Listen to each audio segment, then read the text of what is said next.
What is up, Critics? In this video, we'll be talking about this week's Dub Money Event Week as well as the property and vehicle discounts. This event week is for January 25th through January 31st, 2024. In regards to new content, we finally received the new drag races. These are limited to only 4 players, but they are pretty fun. Now, to clarify, we sadly did not receive any new drip feed cars this week. We still have about 5 drip feed vehicles left, and the next one will most likely be releasing on February 8th, which is when the GTA Plus benefits change. But anyways, the current prize ride for this week is the Zion Classic. It's primarily based on the E24 BMW M6 and used to have a normal price of about $800,000. However, it was a removed website car. So to get it for free this week, you have to place top 5 in an LS CarMate Series race for 4 days in a row. In regards to performance, it's in the Sports Classics class and is one of the quicker ones in that class, being around top 12 on most tracks. It also has great customization, is pretty nice to drive, definitely a great car to try and acquire this week. Continuing to the test drive vehicles for this week, we have the Vector, the Sultan RS Classic, and the Dominator ASP as well, and none of these were moved website cars, so keep that in mind. And for current gen console users, we have the Banshee as the HSW test ride vehicle for this week. Continuing to the casino podium vehicle, we have the Growler. It's primarily based on the Porsche 718 Cayman and has a normal price of about $1.6 million and a trade price of about $1.2 million. This one's in the sports class and has pretty average performance in that class. Now, it is usable in tuner races, but it's still not as quick as the Calico GTF, Sultan RS Classic, Vector, etc. But overall, it's a nice driving car with great customization that I think is definitely worth trying to win this week. In terms of the dealership cars for this week, in luxury autos, we have the recently added Aleutian and the Impaler LX. Continuing to Simeons, we have the Torero, the Kalahari, the Fudo, the Jester, and the Ruiner as well. And all of these were removed website cars. However, the Ruiner and Fudo are cars that you can get off the street for free normally, so keep that in mind. Moving on to the discounts, in terms of property discounts, we finally have a property on sale after over a month of waiting, but finally here we have 30% off the Auto Shop Business, as well as 30% off the upgrades and renovations for it as well. Continuing to vehicle discounts from Simeons, we have 30% off the Torero, which again was a removed website car. This one's in the Sports Classics class and is a top 10 competing car in that class around most tracks. It's obviously based on the Lamborghini Countach and has some great customization. At this price, and considering it's a removed website car, it's an absolute steal at this price in my opinion. On to Legendary Motorsport website, we have 30% off the Euros. It's in the sports class and has pretty average performance in that class. It's also usable in tuner races, but not all that quick in that subclass either. But it does have great customization and is pretty nice to drive as well. Next up, onto the Severn San Andreas website, we have 30% off the Dominator ASP. It's in the muscle car class and is a top 5 competing car in that class due to its good handling, which is basically like a sports car. It has great customization and overall is a really great car.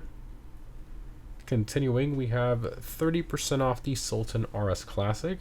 So this one's in the sports class and isn't all that quick in the sports class in general, but it is one of the top performing cars in the sub-tuners class alongside the Calico GTF.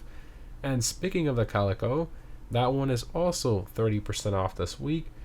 Both of these are pretty much the top 2 cars for tuner races and are very good investments to help you complete those prize ride challenges every week.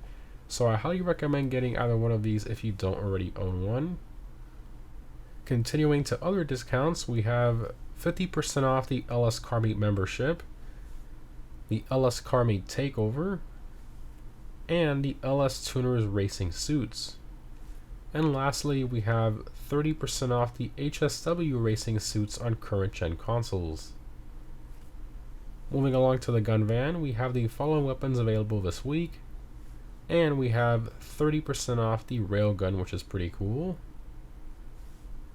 Continuing to double money, we have double money NRP on the adversary mode Rhino Hunt, plus double money NRP on the new drag races, and lastly, double money NRP on the auto shop robbery contracts, which are essentially mini heists that you can do solo. I think these are great to do while you're waiting for your Kaio heist cooldown. In regards to the weekly challenges this week, if you win 2 drag races or drift races, you will receive 100,000 and the Bright Manor racing suit, which is awesome. In regards to the weekly vehicle robberies from the salvage yard, again, these only change once per event week. We have the cargo ship robbery with the Buffalo EVX, the gangbanger robbery with the Viserys, and the McTony robbery with the Tauros. And lastly, for time trials, this week's normal time trial is Great Ocean Highway. I highly recommend a vehicle with a high top speed for this one. For the premium race this week, we have the motorcycle race Art to Art. I highly recommend the Power Surge for this race. And if you're on current gen, I highly recommend using the HSW Hakuchu Drag. And lastly, for current gen console users, the HSW time trial is Textile City. As always, the HSW Hakuchu Drag will be the best one for these. In terms of my vehicle discount pick of the week, this one is really tough as I'm a bit biased towards the Torero, but at the same rate, I really do think that the Calico GTF or the Stolten RS Classic are good investments for the prize right challenges every week. So yeah, I guess it just depends on if you already own one of the competitive tuner cars or not. So if you do, then the Torero would be my pick overall. But anyways, again guys, this event week is pretty good. A lot better than the last event week, which was an absolute train wreck overall. This week definitely helps to make up for it a bit, and we should be getting better event weeks like this because remember that we do have the next drip feed vehicle releasing on February 8th, which should either be the Baller STD, the Impaler SZ, or of course the Gauntlet Interceptor with the Cluck and Bell Benson, which have to release together. So yeah, it's going to be interesting to see in the next coming weeks, and obviously February 8th to see if Rockstar goes the route of the Police Hellfire with the Vincent missions, or if they're just going to stick to the other cars in the meantime, the Impaler and the Baller STD. My guess is they're probably going to hold off with that Gauntlet Interceptor for a while with the Vincent missions. I'm guessing that's going to be towards the end, my personal guess, but obviously time will tell. Let me know what you guys think down below in the comments. But anyways, again guys, as always, thanks for watching. Hope this was helpful, and I'll see you in the next one.